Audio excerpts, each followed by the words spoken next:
Welcome to the PropHero podcast. I'm Jessie Peters, Head of Product Growth here in PropHero, and I sat down with Gabriel Santos for 10 minutes. Every day, Gabriel speaks with clients to help find them the right property for their particular situation. He discusses some of the biggest property hotspots for 2024, as well as some of the exciting new products we've got coming on our roadmap. I really hope you enjoy this episode, and thanks for listening. Hi everyone, I'm here with Gab. Thank you for joining us. Thank you for the opportunity. Can you introduce yourself and your role at PropHero? So my name is Gabriel Santos. I'm the sales manager for PropHero. My role is to understand the client's needs, making sure that, they are the right fit for us, we are the right fit for them, and I get to explain the full solution and, get the clients on board. What does PropHero mean to you? PropHero, to me, means the next frontier for global property investing. I really think that PropHero is pushing the envelope on, how to really invest with confidence. And regardless if you are a newbie or if you already have experience, imagine being able to achieve the results that, people spend their entire lives investing, failing, and learning, and you can just, use the best of technology, the best of, data to mitigate all these risks. I think it's a no-brainer. It's the way to go. So what are your best tips for a first-time investor? Well, my best tip for a first-time investor would be don't be caught up in trying to time the market and trying to get in at the right time.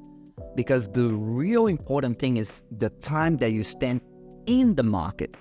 Time is what really is the secret ingredient for any type of investment. It's the time that you spend on that investment. What are the biggest pitfalls when it comes to investing that people should know about? Definitely, doing your research is paramount to investing. But I think the main pitfall for most investors is that we are used to only buying the properties that we are going to live in. If it's not us, it's our parents of, past generations. That's all they knew. So I feel like intrinsically, we already look at things that we would live in and we bring all the emotional factors to the table. And that's very normal. But I would say that definitely that's a pitfall if you're looking to invest, because it's a completely different mindset and set of eyes that you got to go in when you are investing. So definitely I think that's the main pitfall for investors. Given that, what would you say would be some of the differences between someone looking for a property to live in and somebody looking for a property to invest? Well, I think, first of all, when you're selecting a property to live in, the most important thing is not really, what's going to be my return? How much is going to be my yield on this property? What's going to be the capital growth? I think, those things, they go in the background. What you're really interested in, is it in the right catchment for my kids? Is this in an area where I would like to live, like lifestyle based? And, it's way more emotional based. Is that, facing the east side, the west side, like all these things, are quite important if you're buying a place where you're going to live in. And, if you're investing, those things, they don't really matter at all. Where do you see property investment moving into the future? Can I be honest? I have two, views. I think in the short term, in the next 5 to 7 years, I feel we're going to see one of the biggest boom in the property market. And it's pretty hard for people to fathom that, at the prices that we are and how hot the market is, like despite of the interest rates that we are currently at. But I still feel like fundamentally, the Australian property market is completely out of balance. So I'm very bullish in the property market for the next 5 to 7 years.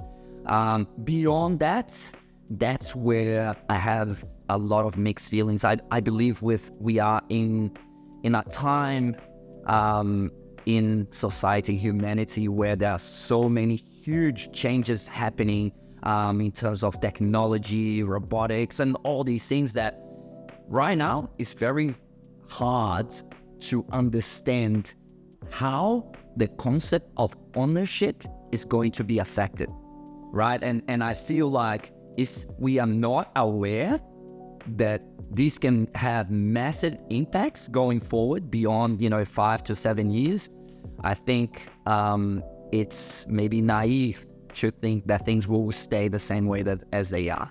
What are some of the most common investment strategies that you come across with our clients? Well, I think right now, again, and most investors, they understand the fundamentals of the market. And, fundamentally speaking, we have imbalance in the markets. So, it's an opportunity for investors. But at the other side, we also have a very high interest rate level. So in terms of opportunity that clients and investors are looking for at the moment, it's, assets, properties that will give them high levels of yield. Because, the yield, the rental income that you're making with that property is highly relevant right now because of the holding costs that you have for the property. So having high yields allow you to offset the high interest rates and allow you to hold on to your property for longer. And as I said before, the timing in the market, how long you can stay in the market is a critical factor. So having high yields allow them to hold on to their properties for longer. Yeah, that's a great answer. I think that people listening to this will definitely get a lot of value out of that. What are your investment predictions for 2024? Well, I think we're going to see, if we're already seeing record prices in many cities across Australia, I think this trend is going to continue to push hard. And if you're on the right side of the balance, it's going to be a very prosperous year. But if you're on the other side, I think it's going to be very, very challenging. It's crunch time. So, make sure that you're on the right side. So you recommend people start investing early? No doubt about it. And I think, you're gonna definitely thank yourself in the future that you did.